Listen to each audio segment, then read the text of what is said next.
In Indonesia, there are different types of driver's license. This one and this one. They both work equally as good to ensure the police that you're eligible to drive your vehicle, but your insurance probably won't cover this one.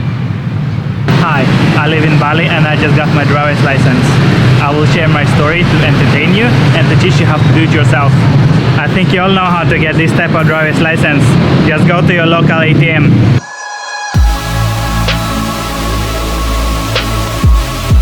No, I'm joking, of course. This is actually illegal, so I won't cover this type of driver's license in this video. Maybe the next one. So make sure to subscribe. I will teach you the way of getting the real driver's license. One way of legally driving in Bali is to apply for international driver's license in your country before coming to Bali. You will need to bring that along with your real driver's license and your passport if you want to drive here. Yeah, and if you have your driver's license from your country only, it's probably not valid here. Not Swedish, not Australian, not Indian, and not in Singapore. Maybe if you combine your driver's license with this, you can drive here. But it's still illegal. So you get the point. You need the international one or the Balinese one. There was a tourist driver's license before, but as of making this video, it's no longer possible to make one. And just double check everything I say, just in case anything changes. This you can obtain in several ways. You can pay 2 million to an agent and get your driver's license the same day. I don't think it's worth it because it's kind of expensive and you can get driver's license for much less. Also, you can pay to one of the officers the same amount and he will get you the driver's license the same day. I know this because I got that offer from a police officer at the checkpoint. I didn't take that offer. Another way is to go straight to the police station and ask them for help, and it will cost you around 350 to 500,000. You don't have to do anything. They will do everything for you the same day, but I'm pretty sure that's illegal too. I just told you 3 wrong ways how to make a driver's license in Bali. They are both illegal and they're expensive. Now I will guide you through the process of how to make the driver's license the correct way. Here you go. I only got SIM-C and it allows me to drive bikes up to 250 cc. The price on other driver's license can vary. You need to know different types of driver's licenses in order to apply for the correct one.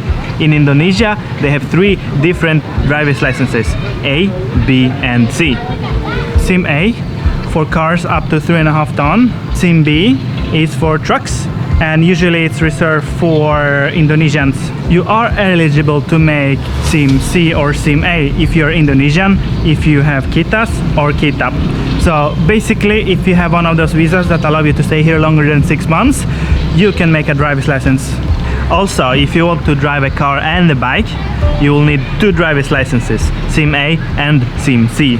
Age limit to drive a motorbike is 17 plus. Now that you know all the requirements and type of licenses, I will explain to you the steps that you need to do in order to get one. The first step that you need to do is collect all the paperwork. You will need the following documents: photocopy of your passport, photocopy of your visa, psychology health certificate, doctor's health certificate. Photocopy of your passport and visa is really easy. Just go to any copy center and copy 2 pages. 1 page when your face and information is visible, other where your visa is visible. That's it. You can find copy centers literally anywhere.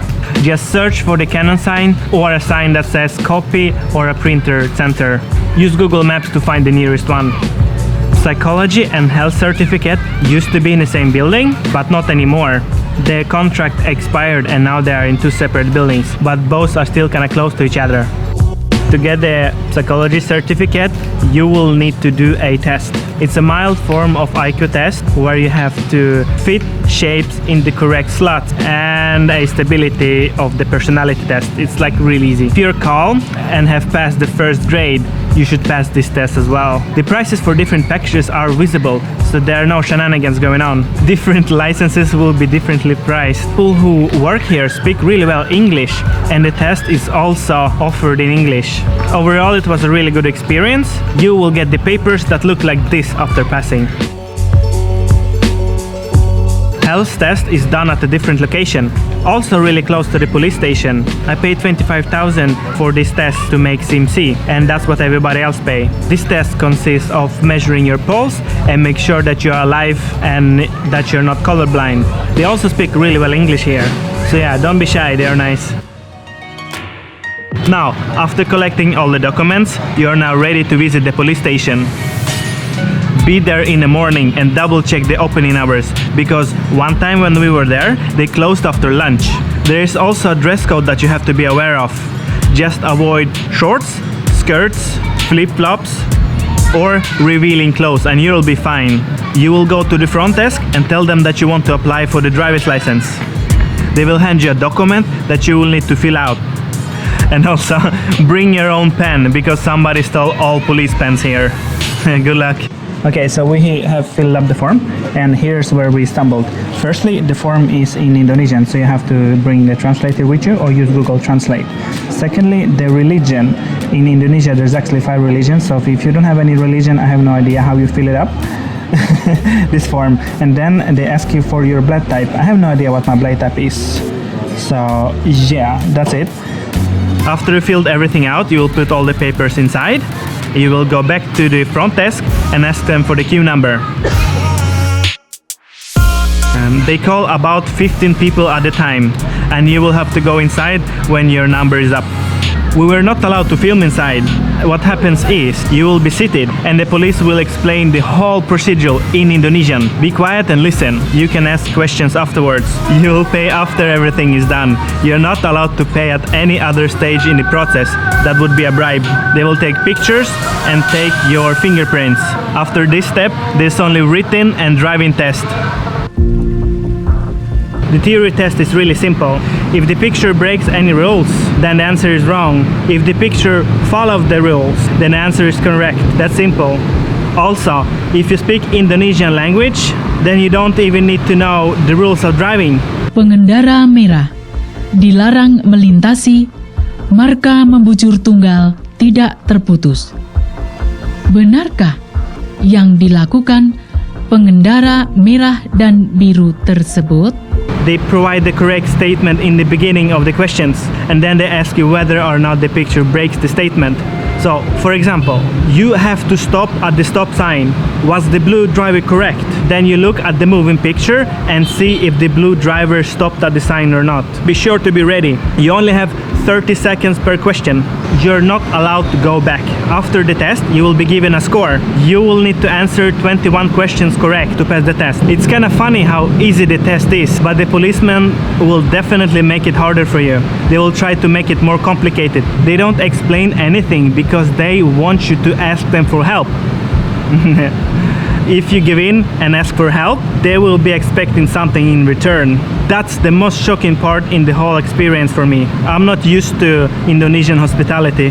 It took us a couple of stubborn tries to figure out how to pass the test. We didn't have time to translate the questions. Nobody could help us to figure out how the test actually works. It seemed to us like the questions were extra hard, and they tried to trick us into asking you the opposites.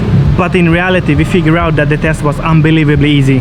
And we realized that knowing the traffic rules, you don't even need to know the Indonesian language. When you're gonna go and do the driving test, you will be provided with a vehicle, and you will have to be able to do the figure 8 2 times, then drive and do a U-turn, following by zigzagging the cones. I highly advise you to practice this move in advance, especially if you're new to driving. It looks easy, but it's not. Then, after you pass everything, you go to the room close to the driving test and you hand in all your papers and wait for about 10 minutes. And your Balinese driver's license is done! Yay! Congratulations! Now remember to always wear a helmet and drive safe. Remember that Balinese drivers don't like following the rules. It's important to follow common sense, but that's for another video. So make sure to subscribe. Also, I really hope this video helps you understand the process of getting the driver's license in Bali.